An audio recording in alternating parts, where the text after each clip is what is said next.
It is though. Just record.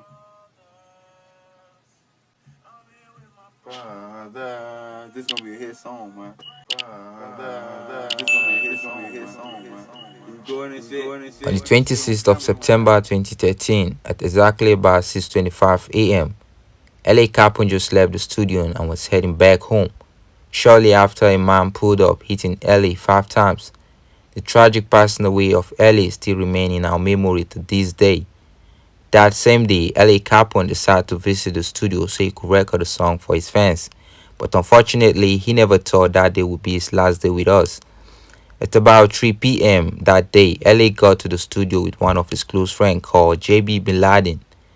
They both spent like 2.5 hours making a song together. Soon after, LA told JB that he got a call. This was the same call that got people asking to this day if he was backdoored by his friend or someone who knew about his whereabouts and told the ops. After dropping the call, LA Capone started walking along the road looking for a car to get back home. Also, his friend sat on the steps along the street. This was when the ops targeted LA Capone and hit him about 5 times. Shortly after, the officers were able to arrive at the crime scene.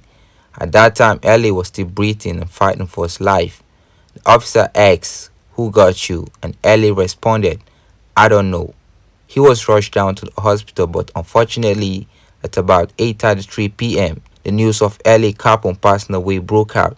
Since he was a member of the 600 team, many of his associates paid him last respect, including Lil Durk, Rondonumbanine, Chief Keef, and the rest of his team. His song, which he started recording back in the studio the day he passed away, was later released after Lil Durk completed the verse. The record was released on the day of Christmas 2013. The song was titled Brothers. LA Capone was really missed by everyone on his team. Even Lil Durk went and got LA Capone tattoo on his left arm. LA passed away when he was just 17, still young and making a lot of wave at that time. Rest in peace, LA Capone. His name will forever remain with us to this day. Just 6 months after his passing away, 3 men were named as the suspects who did LA. They were all from 051 Young Money Gang, a rival to the 600. Rockhead and Lil Meek from the 051 Young Money Gang were both involved in the act. It all started after a member from the 757 who was at the studio with LA Capone while he was recording a song. He saw LA and called Lil Meek from the 051 Young Money Gang, telling him about where LA Capone was. Soon after the call, Lil Meek quickly reached out to Rockhead and took a drive where they waited for LA Capone outside of the studio. About 4 men were inside of the car waiting for LA to come outside. One of the men, Big A from 051 Young Money Gang, was said to be the driver. And also Lil Meek was busy making calls at that time. A few minutes later, LA Capone was outside the studio, and that was when Lil Meek followed LA Capone and dropped a hit on LA.